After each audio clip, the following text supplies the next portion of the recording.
from our point of view, I mean, Stephen King, he's the big fish coming into the small pond in his comics right now. I think a Marvel is a pretty big pond. Well, we're getting there. We're getting bigger and bigger, and bringing you to our world was I've talked about this. It has been a huge blessing and boon to our business. And but my fear was, this is a guy he's had great movies out, TV shows, novels that have been world renowned.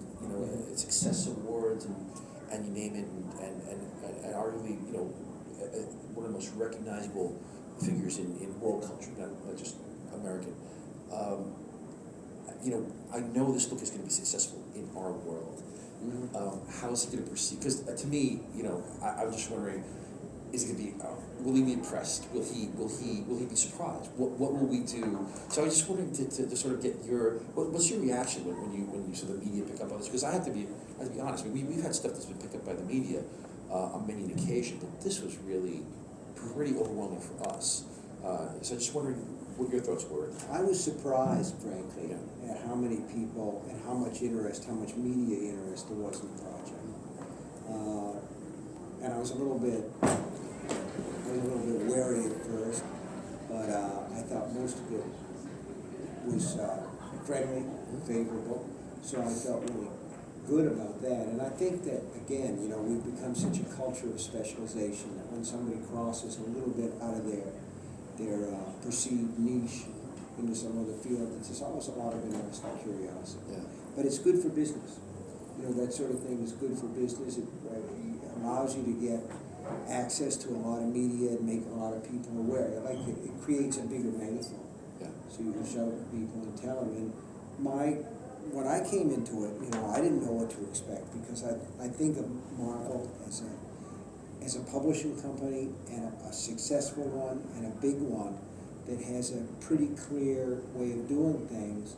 And I was surprised to come into the conference room and sit down with people, and there was this kind of give and take that I've seen described in books that talk about the old comic book business in the 50s, where people would get together and blue sky ideas and talk about this and that. The Michael Chabon book, Cavalier Clay, yeah. that kind of camaraderie, and that's what I felt.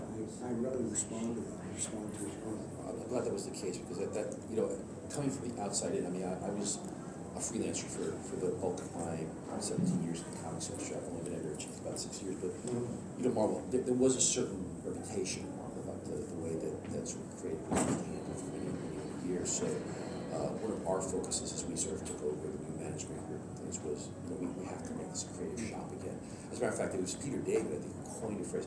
Stanley coined the phrase "house of ideas," and there was a period there, I think in Marvel, where it was Peter David who coined the phrase, well, it's not just a house of idea, and we wanted to bring the ideas back to Marvel. So I'm glad you got that feeling, because we worked very, very, very hard at that.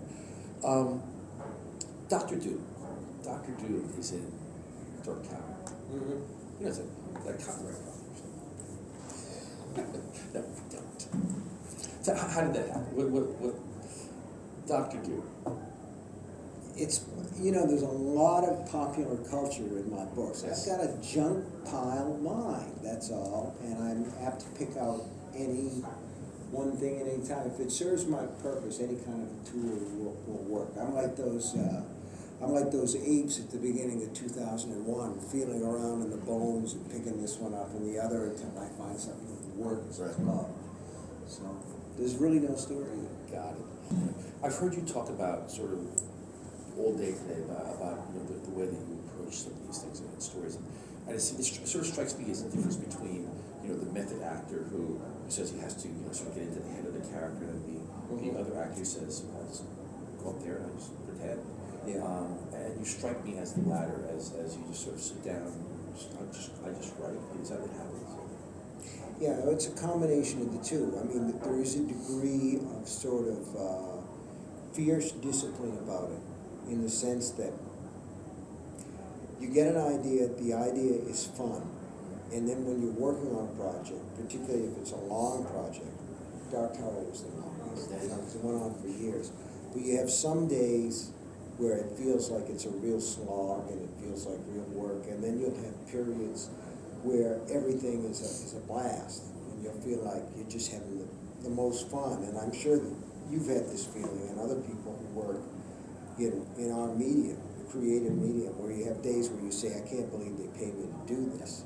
And then I have other days where I'm saying to myself, they can't pay me enough to do this. I'm only doing it, to maintain my own standards, and to push ahead. So I've had both kind of days. But at the bottom, you say to yourself, look, I have this much lifespan here. It's a little life in the great scheme of things. And I choose to do this, or either that or you say, God chose it for me, because this is what I'm good at. So if this is what I'm good at, I'm going to do the best job that I possibly can. And it's true, I'm more of an intuitive writer than a plan writer. I don't understand people who plot. I don't get plot at all. But here's the thing, if you write a story, like The Dark Tower, at some point you have to say, why am I spending all this time? If it's not for a paycheck, and I'm sure that there are writers who write for a paycheck, and some of them do it because they need to pay the rent, and some of them do it because there's never enough money, or they do it for the cachet, or whatever reason it happens to be. But one of the reasons that you do it, I think, that a lot of people do it, and that I do it, is I tell these stories because for some reason, for some period of time, they were important to me. So that you sit down and you say to yourself, what's this about? Why was this important to me? And then you start to organize the elements around the answers to those questions about why it's important. And in a sense, that's one of the things that excites me about the modern comic. At some point, Spider-Man stood up and became three-dimensional and started to cast a shadow because somebody started to say, why are we doing this? What is the point of these guys in tights and colored things and masks and a secret identity?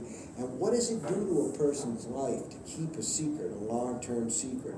Why do you want to do this and the rest of it, So those questions started to be reflected in the comics. And you see, that's when there started to be this whole sea change in the way the comics work. And it's a big deal. To me, it's a big deal. It's like if DC had come to me in the old days when they were doing these things and said, we want to adapt The Dark Tower or something, I would have said, go peddle your papers. I have no interest. But this is a different world. Yeah, it is. Just two quick questions because I know we're running out of time. Yeah. Do you know the ending of your story before you start it? Or is it just... Almost, a lot of times, you know what, I'll think I do, and it won't turn out to be that way. My feeling has always been, and this is probably superstitious, that stories are pre-existing things, that you were meant to dig this particular story out. So I think of it as like a fossil in the ground. And the other thing is like, you're always going to come up with a good story if you remain true to your characters. So they're fossils in the ground, you just happen to be one of the best archaeologists out there. You got to try to get it out without breaking too much of it. Right, exactly.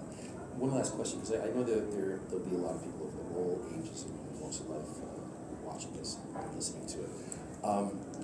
Just wanted to ask you about your upbringing. Probably ones with computers. Computers, yes. As far as your upbringing and your parents, did they see your talent early on? Did they? That's a really interesting question.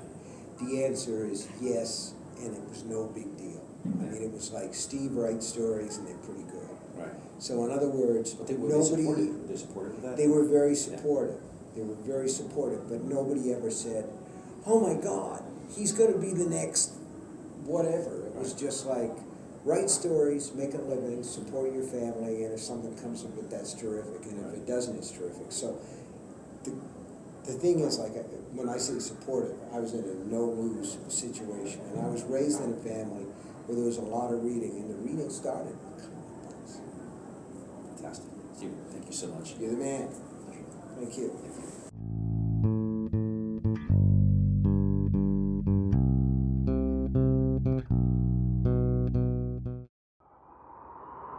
Marvel, your universe.